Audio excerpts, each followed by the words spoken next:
Moment of inertia of an area. Example is a combination section. Ang combination section ay assembly of two or more sections. Sa example na ito, ang combination section ay binubuo ng wide flange at merong nakapatong na channel. Given sa kanan ay mga cross-sectional properties ng wide flange and ng channel na relevant sa calculation ng centroidal moment of inertia ng combination section. Ito na ngayon yung combination section. So ang depth ng wide flange is 610. Ang thickness ng web ng channel is 7. Ito yung centroid ng wide flange.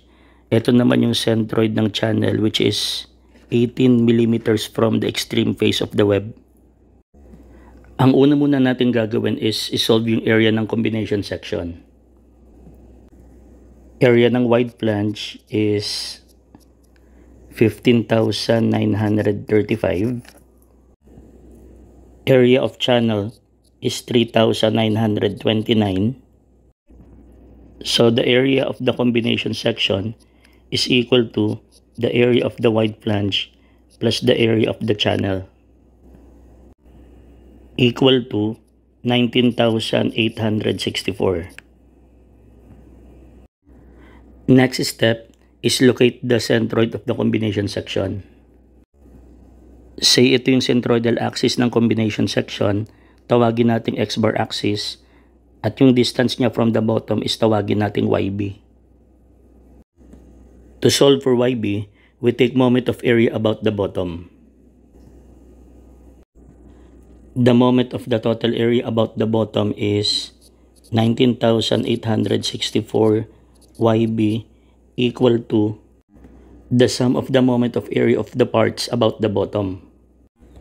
Para sa wide flange, the moment of area about the bottom is 15,935 times the distance ng centroid na ito from the bottom is kalahati ng 610.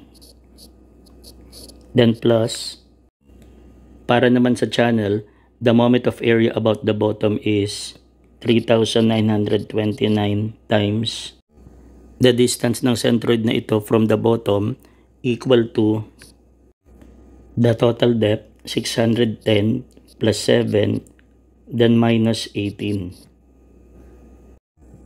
So YB is equal to 363.1517,318.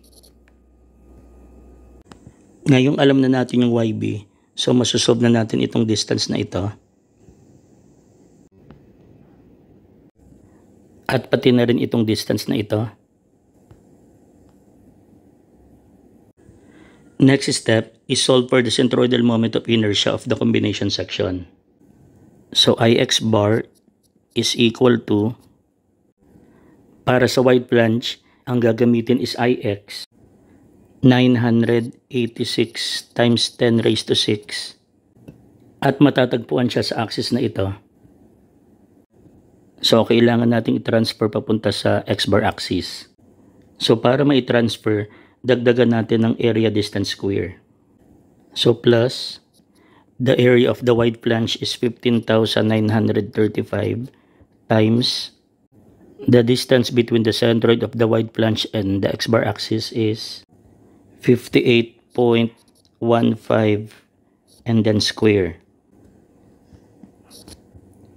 Then plus, para naman sa channel, since nakaigayong channel, ang gamitin natin is IY 1.6 times 10 raised to 6. Etong IY ay matatagpuan sa axis na ito.